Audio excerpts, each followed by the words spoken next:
Hello, anybody who's watching this. Welcome to my reaction to mobile games on console, Scott the Was. I should just say by Scott the Was, whatever. Gonna tell you in advance, I'm probably gonna scratch my left eye a lot, because it started being painful. It started to annoy me. Weird little pain.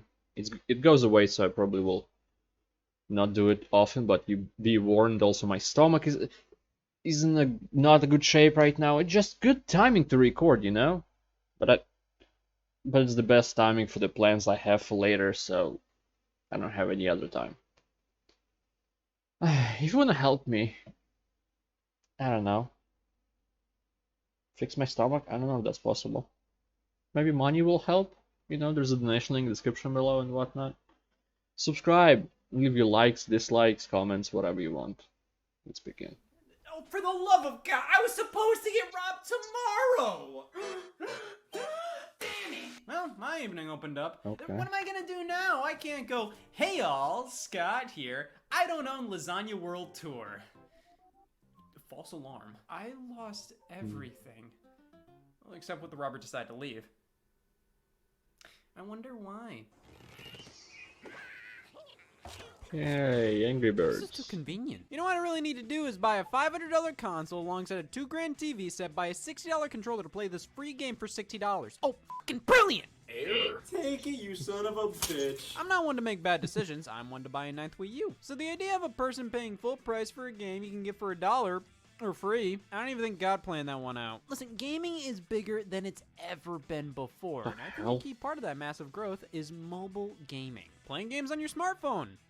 It counts. I mean, based on how much playtime occurs, I think my mom is a bigger gamer than I am based on Scrabble alone, yet I'm the loser. I feel like core home console gaming and mobile gaming, however, are a bit too different. There's different design philosophies at play, and mobile games are all created to be played via just a touchscreen. So while I appreciate that mobile gaming has broadened the video game landscape and do enjoy a few smartphone titles here and there, I think home consoles and mobile work best when separated.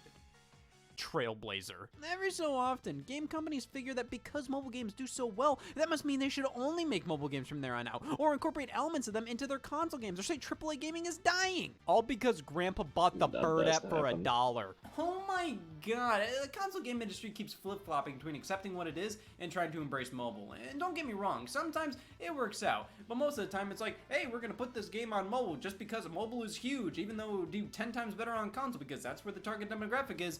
I'm not mad about it, I'm just really fucking angry. But what about the inverse of that? What about taking a popular mobile game and putting it on a console? Whoever thought of that should get a Nobel Prize.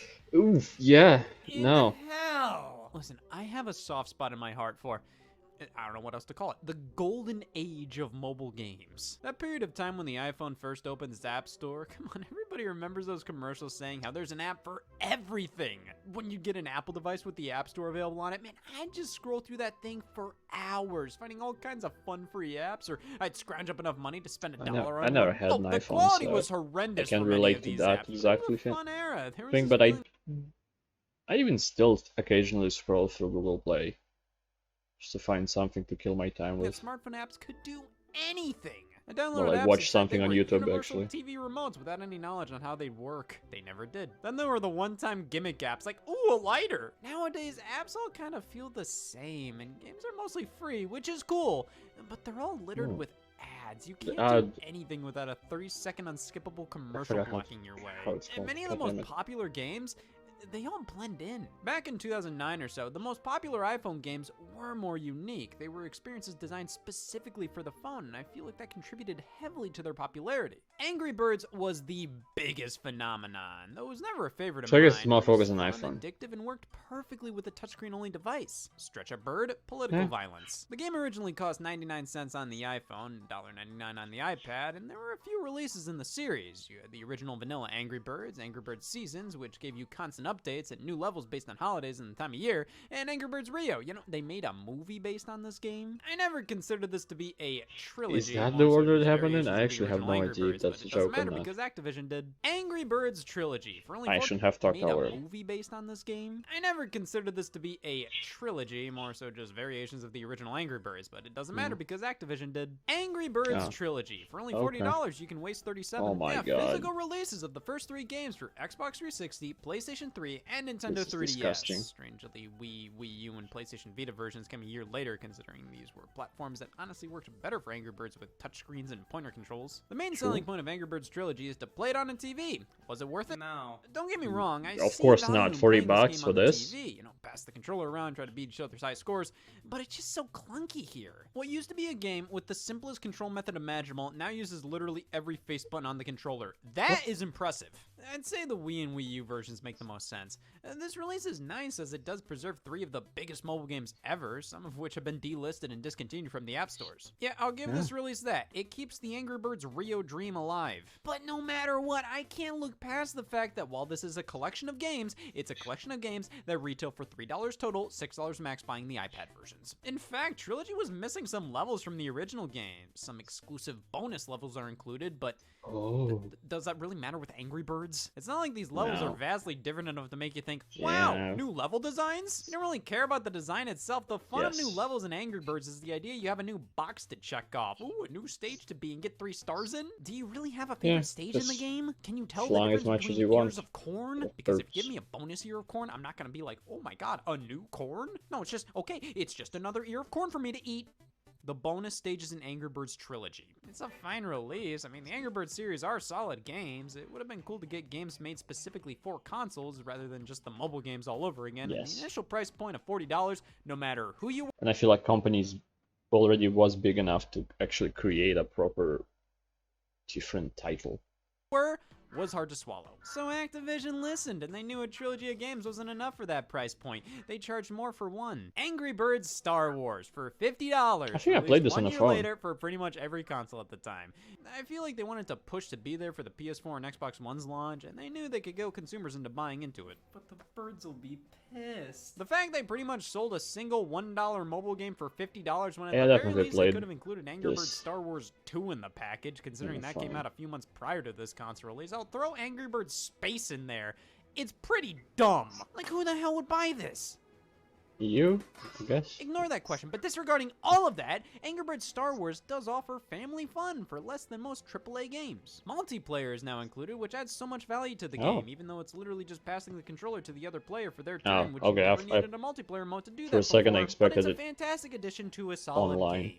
That's how some reviews of this read, and I don't get it. To be fair, I think most saw this as ridiculous, and if it actually sold well, I think we would have seen far more physical Angry Birds releases by now. They were always Damn. banking on these games luring in parents that know nothing but their kid likes Angry Birds and maybe their kid's name. All without realizing you'd spend $90 on both releases when these would all cost you $4 on the App Store. But then again, it's good to know these games will forever be preserved via these physical methods.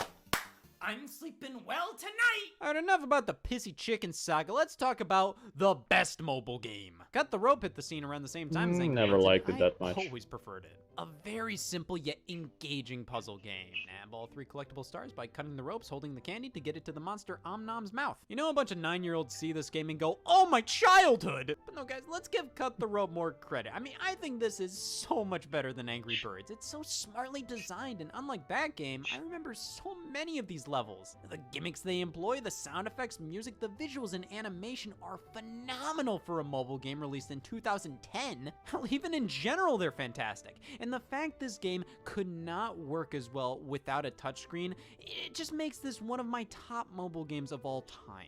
If this was never a mobile game and was just a DS game published by Nintendo, you would all eat it up. Every one of you. But you know the old saying, if it's good, make it bad. Cut the Rope launched on the Nintendo DSi Shop channel in no. September of 2011. I should know. Great I use bought of it a back second then. screen. I think you could all tell. I don't know. I knew I liked Cut the Rope on my iPod Touch, and I wanted it on my DSi at the time, or Nintendo 3DS to be more exact. It is a pixelated, choppy as hell, dumbed down version of Cut the Rope. but it still cut the rope. They translated it over to the DS as well as they could, honestly. Going for the horizontal book style, it works well enough, albeit there's no reason to play this if you already had an iPhone or iPod Touch at the time. I think one of the reasons I picked this up was due to the lack of software on 3DS at the time, so I went, yeah, sure, this will aid in my buyer's remorse. But of course, I could tell this was a heavily watered down port. I kind of wondered, why didn't they just make Cut the Rope for the 3DS entirely? Well, it's my lucky day 8 years ago. In 2013, we got Cut the Rope Triple Treat, a physical 3DS game. I thought this was an entirely new Cut the Rope game made specifically for the 3DS. Which is a little bit better use of it. Second Triple screen. Treat is like Angry Birds Trilogy, 3 Cut the Rope mobile games converted to a video game system. I In this didn't know case, there were. the I 3DS. guess The there back were many, screenshots yeah. have these 3D models of It's the Omnom, same and I thing. thought, like, okay, that must be a new bonus side game or something. Each game is played on the bottom touchscreen, with the top being a completely superfluous 3D model of Omnom. When it gets the candy on the bottom screen, it gets it on the top, so it's sort of like the top screen is an extreme close-up, though it's delayed enough to not make for a cool effect. This isn't a bad game by a long shot. It runs much better Not than the that good. DSi version, plus you get 2 other games, a collection of promotional animations, leaderboards. I really do think Cut the Rope is a good puzzle game, but playing on the 3DS doesn't I'm benefit sure. the experience at all. If anything, it's worse due to the lesser touchscreen. For $30 at launch, again, it's a bit much. It's not like Yeah. you wouldn't get $30 of use out of this thing. I mean, the back of the box boasts over 50 hours of gameplay. Yeah, I got 4 years out of my $10 box cutter. Does that make it worth $900? Sticking to the 3D. No. It's like when you have something to compare it to.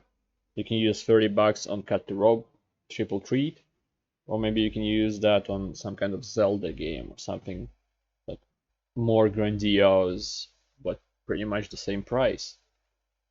I don't know.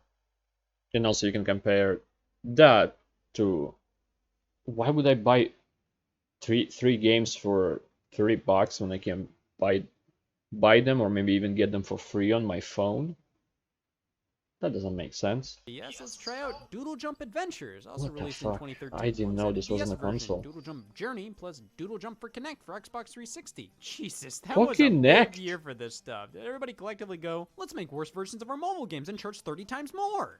Minds think alike. Doodle Jump is an endurance test. Tilt your device and see how high you can go. There's not Yeah. much to it. This is one of those games you see all these liked adaptations it. and merch of because companies see it as a big phenomenon, when I think it did well because it was a simple game on the App Store during a time when Yes. people would download damn near anything if it was free. So of course it got a 3DS game Yeah, and a I Hot guess. Topic t-shirt. Yeah, it's doing I disagree with they download anything, but they would download something that they think they can waste their time at least a little bit Doodle on. Jump, now taking place across 2 screens, which, honest to God, is kind of disorienting. Adventures Yeah, refers to seems the campaign, tricky. which are literally just Doodle Jump stages with definitive ends, and that's What's it. the Move on to the point? next one, basically the same thing. Is Doodle Jump Adventures worth it?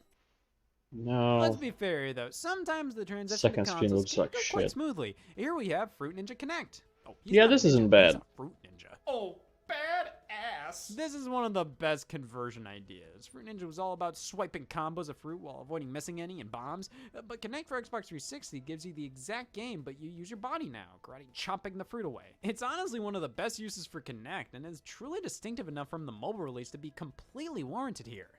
Fruit Ninja for PlayStation Vita is literally the exact same thing as the iPhone release at the time, so bravo, it was a flawless conversion. But why do this in the first place? I actually had no idea Vita had the touch screen. If I just had 2 sticks, it's pretty much the PSP, just with better insides. But no actual games. This comparison. Oh. So, $8 it's the exact same game, downloadable only, no new control options, featured anything, for $8. At least with Angry Birds Trilogy and Star Wars, you had the excuse of them being on home consoles for the first time. Wait, actually, That's Angry not Birds an was made excuse. available on the PS3 and PSP stores separately as early as 2011. Almost seems like there was a push by Sony to have some popular mobile games on the PS3 because around this time, Jetpack Joyride hit the system. While overpriced did and offering what nothing now? new, these versions I think feel pretty genuine as downloadable games from this era. The same goes for Flight Control, which released on DSiWare, WiiWare, and PlayStation 3 only in Okay, Europe and this I Japan have for no some idea reason. what the No game- market for it in the Ne- US. never heard In about this Europe, game. they won't shut the f*** up about it. Games like Pac-Man 256 released on PS PS4 and Xbox One after the mobile version without any microtransactions or advertisements, with controller support for just one low price, which this game works great in both contexts. As a quick pick up and play mobile game and as Also, a fun content complete haven't downloadable seen a lot console of this, but I release, think it I've seen proves this. there's genuinely really quality stuff on mobile, stuff that can work just as great on consoles as well. Gameloft is the leading supplier of mobile games. They've always been that, just a D-grade Ubisoft clone who pumps out unoriginal. They weren't always that. They were a good company in 2000s. When before the touchscreens, if you see a Gameloft logo on a game, it would have at least good graphics. For some reason, Gameloft games looked great. Great. Oh my god, my brain is dying. Not necessarily the most fun to play, but still enjoyable. When I see Gameloft logo now, I only think about it with nostalgia and do not download anything from them that they release nowadays. Fuck that. Uninspired mobile ripoffs of more popular console games. That's why. A lot of the games aren't horrible or anything, but they're just nothing sacks of not. And their premier series has always been Asphalt. Basically your mobile phone alternative to Need for Speed. But it was so good on the old series, phones. but who gives a shit?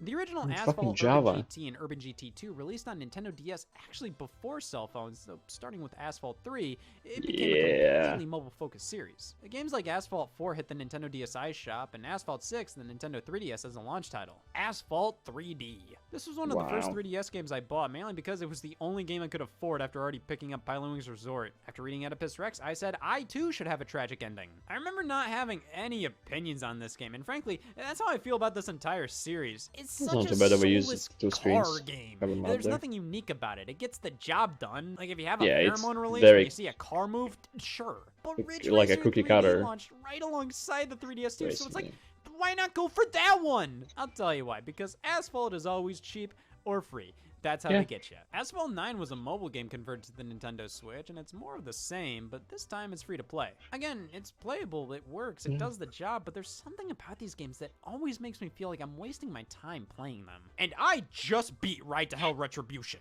Now, why does Gameloft bring these games to consoles? Well, it's usually if they think they can fill a certain void. Case in point, Modern Combat Blackout on Nintendo Switch. This series is to Call of Duty what Asphalt is to Need for Speed. Who the hell likes this series? Put your damn hands down! If you want to Call of Duty-like experience on your smartphone, here you go. No, I don't. Call of Duty. I really hate touch controls in this kind of games. And again, the games, they're fine, but they review surprisingly well, and I think that is entirely due to the fact that they're good for mobile games. But then when they brought it to Nintendo Switch, the cracks start to show with games like this in Asphalt when you put them on an actual console, and the only reason they put Modern Combat on the Nintendo Switch was due to the lack of Call of Duty. There was no legitimate game from the series on the platform at the time, and people wanted a first-person shooter experience like that to play. Gameloft saw the opportunity and quickly put a mobile game from 2014 on the system for $20. Take notes, Sophocles. It's not great, in fact, it feels pretty pathetic. I wish they put more effort into redesigning the menus of these mobile games when converting them to console. It's just so painfully obvious when something was designed for a touchscreen. And even the controls, while functional, I feel like they were designed to mimic regular FPS controls, but compensating for the clunkiness of the touchscreen, but then letting you use a controller for it. It's so hard to explain, I don't even know what I'm talking about! Unfortunately, many developers just port over mobile games to the Nintendo Switch, and it's always this really underwhelming feeling when it happens. The system was marketed as a home console, and I'll always see it as that. But when a great handful of games are just mobile ports, there's nothing special feeling about that. Being able to play a mobile game on Switch gives me no joy. There's no feeling of, look at what I'm doing, ma! To which he says, Scott, I don't care you're playing Shinsekai Into the Depths on Switch that's been on iPhone for a year. Final Fantasy 15 Pocket Edition was a mobile conversion of Final Fantasy 15, and instead of the actual Final Fantasy 15 on Nintendo Switch, we got this version, and I'm sad! There's nothing special about any of this, especially if these versions are replacing getting the traditional edition of the game. Then it's more of a slap in the face compared to not getting any version at all. Football Manager Touch, the stripped down mobile version. Does the Pocket Edition does it have the same exact story, or is it the same exact story and has just lower graphics? Or is it completely different?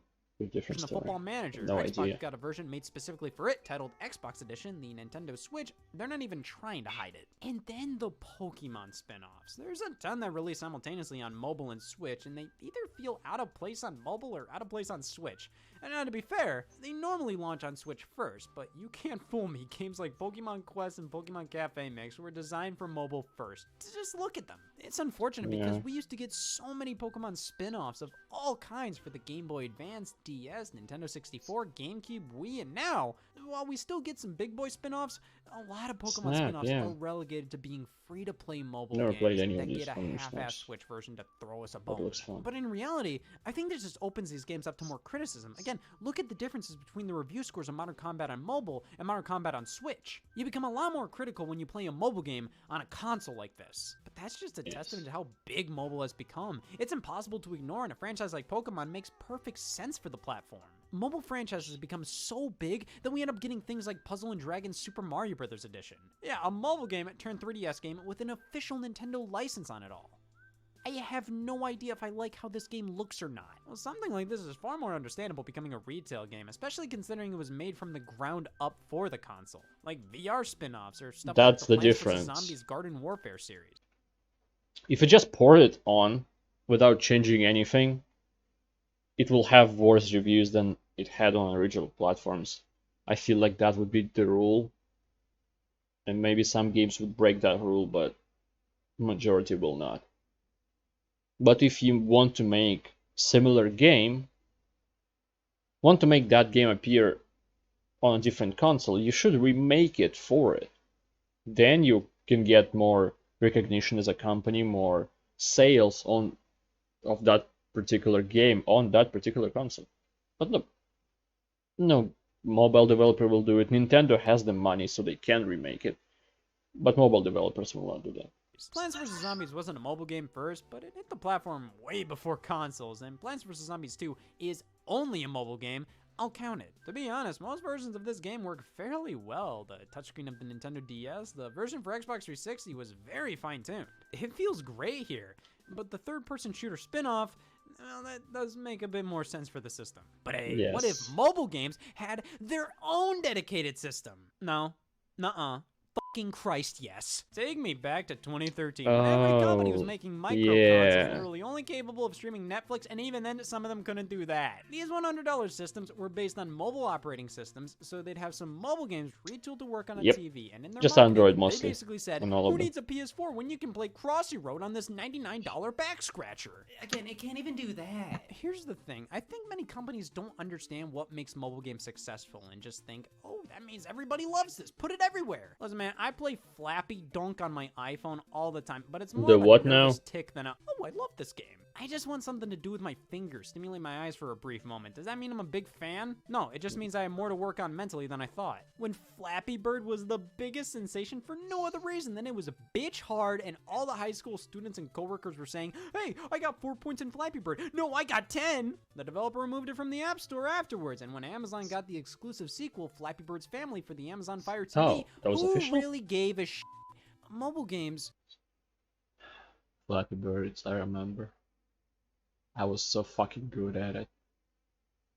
I don't remember the scores and the numbers, but me and my friend were challenging each other who has the highest score. And at one point, he gave up, gave me his phone, just like, beat my score, please. Oh yeah, he was doing that. He was giving me his phone so I can beat his high score. So then when he's playing at home, he could beat my score on his phone to prove that he beat it. Just set himself a challenge, I guess. But on my phone there was just unbeatable score for him. Now we're just playing. It would just become boring. Like it's click. It's nothing. It just timed off the screen. I don't know why I said it like that, but I committed. Whatever. Are so much less engrossing than normal console releases. I play mobile games very infrequently, but when I do, never liked this game. Subway Surfers was okay, but this one they're just for quick distractions, even if they're legitimately well-designed experiences. So banking on popular mobile games to sell well in any context doesn't really work. Just because these games did well on mobile, it doesn't mean they'll elicit the same reactions on consoles. Oh, yeah, But GTA that also 3 on holds true for mobile. console games making the jump to mobile as well. So how about if they jump back? Grand Theft Auto San Andreas. All the PlayStation 2 Grand Theft Autos were remade for mobile devices. Let me tell you, Yes. I bought Grand Theft Auto 3 Never immediately played on when the that phone, released but on iPhone in 2011. I mean, that was a dream come true to be able to play a PlayStation 2 game on the go. And it 100% was that, but it just didn't feel right played on a touchscreen. Like an idiot, I proceeded to buy every Grand Theft Auto that released on mobile afterwards and always had the same reaction. But San Andreas has always been my favorite of the series, and shortly after the mobile release, a new version. I have kind of that feeling when I play some, not about the same game releasing on different console, but just, as I said before, I don't like how FPS games or just, I don't like how big games feel on a phone. Like even, doesn't matter how much I like Genshin Impact, I don't think I will enjoy playing it on the phone with touch controls. It's just different feeling. Or if I would enjoy Valorant, I will still not enjoy like a different game with the same mechanics, I guess, and just on the phone. I don't know the names, but I think there is like at least one game like that. Just online shooter. I just don't like how it feels, but at the same time, like idle games, like there was one here that I don't remember. Adventure Capitalist, is that the one? Something like that. Feels much better playing on the phone because you can just do whatever. I just enjoy games that take less concentration on them, so I can concentrate on like watching some kind of video and sometimes look. My brain's dying. Look at my phone and have fun. Version for Xbox 360 and PlayStation 3 launched, which was the mobile version. What the hell was this? I guess they wanted to do a remaster of San Andreas and just figured the mobile version was good enough, but like I said, when you do a mobile to console conversion, at least change the menus. It's so obvious when menus were designed for mobile. This just doesn't feel right. You converted a game that used the controller to work with the touchscreen, but then converted that version back to work with just the controller. I don't know why, it just feels weird. And on top of that, it's Yeah, I have no just idea not a why good that version. There's so happened. many bugs and glitches, and the game crashes constantly. It just doesn't work well. I have no idea why they even made this. It came out after the Xbox One and PS4 for the PS3 and Xbox 360. They Wow, only that's remastered that San Andreas late. and not the other games from that generation, which also got mobile ports, so this gets the same reaction nearly all these other games got from me. Why the f***? Most mobile to console conversions inherently feel lazy, and that's just the stigma with most mobile releases. They're always seen as lesser than console ones, and sometimes they are, but sometimes they aren't. And hey, what else was I gonna do at the apartment today? Take a bath? The rumors are true. I was robbed, but if today taught me anything, it's that no matter how bad your day gets, you're doing better than the guy that bought this. True. That was a weird bit of him getting robbed. Unless that was real for some. He just included that as a joke. Weird situation. Either way. Yeah, it's a pretty good video. It's kind of a through nostalgia lane. Most of the games that he showed, I've played before, not just seen. But some of them were unknown to me. I wonder if whoever watching this, hello you, played all of them. Just it hit every point that you hit on your phone. I don't know what I'm talking about at this point. Anyway, thank you, anybody who watched this. I appreciate it a lot, and I hope to see you next time. Goodbye. Have a great life, because one of us has to.